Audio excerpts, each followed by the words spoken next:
Тәкаппарлық айғай салғанда махаббат үнсіз қалады. Кім болам десе, сол болу ұлы адамның ісі. Қолынан келгені болу әр адамның ісі. Егер біреу сізге бұрынғыдан өзгеріп кетіпсің десе, демек сіз ол ойлаған қолайлы болудан бас тартқансыз. Егер қолымнан бір нәрсе келеді десеңіз, онда сіздікі дұрыс. Ал қолымнан ештеңе келмейді десеңіз, онда сіздікі тағы да дұрыс. Әйелдер аузын ашпағанша сұлу әрі тәртімді көрінеді.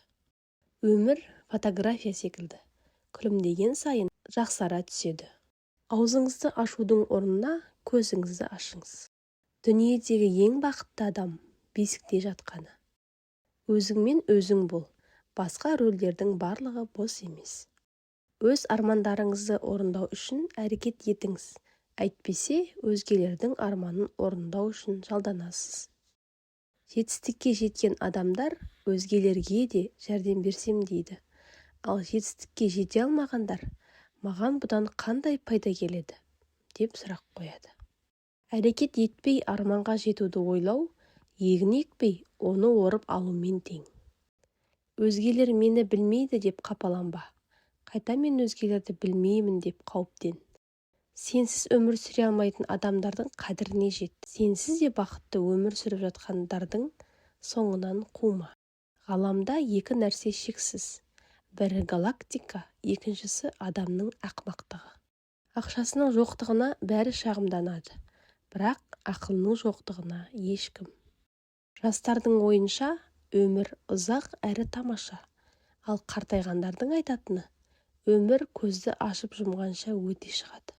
Өмір өзіңді табудан емес, өзіңді қалыптастырудан тұрады. Өзіңді өзің құрметтеу сенің басты заңың.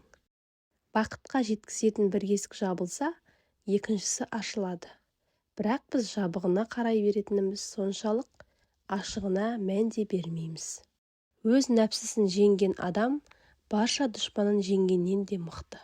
Ешқашан және ешқашан берілмеңіз. Абыройың артып биікке көтерілгенде, достарың сенің кім екендігіңді біледі. Ал құлағаныңда сен достарыңның кім екенін білесің. Адамның негізгі міндеті күнелту емес, өмір сүру. 12 сағат жұмыс істеудің қажеті жоқ. Бар болғаны баспен жұмыс істесеңіз болған. Ісі малға бассын десең, өмірде жетістікке жеткендермен бірге жүр. Ақылдылар қапаланбайды, қайта сабақ алады. Егер саған алып жатқан нәрселерің ұнамаса, беріп жүрген нәрселеріңді өзгерт. Біліңіз, сізді ренжіткен адам сіздің жаман қасиеттеріңізді өзіне сіңіріп, өз бойындағы жақсылықтарын сізге береді. Ақылды адам бәрін өзінен көреді. Ал төмен адам өмірінде болған келеңсіздіктің бәріне өзгелерді кінәлайды. Адамның ойына келмейтін нәрселерді қабылдайтын кісі өмірде ең жоғары белестерді бағындырады. Өлімнен қорықпа, сен тіріде өлім жоқ. Ол келгенде сен жоқсың. Саясат іш киім сияқты, оны үнемі ауыстырып тұру қажет. Ақымақтықтың ең алғашқы белгісі ұяттан жұрдай болуда.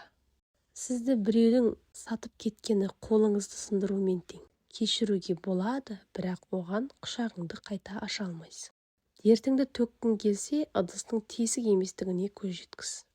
Егер біреу сізді кемсітіп, өзінен төмен санап жатса, демек сіз дұрыс жолда келе жатырсыз. Егер де біреу қатесін түсініп, сізден кешірім сұрап жатса, оның үзірін кешіктірмеңіз. Қылмыс пен азап ұрықтарын еккен кісі бақыт пен махаббат жемістерін ешқашан көрмейді. Өмірімізде маңызды екі күн бар. Біріншісі туған күніміз, екіншісі не үшін туғанымызды түсінген күніміз.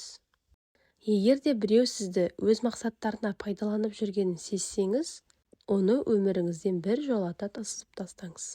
7 рет жығылсаң, 8 рет орныңнан тұр.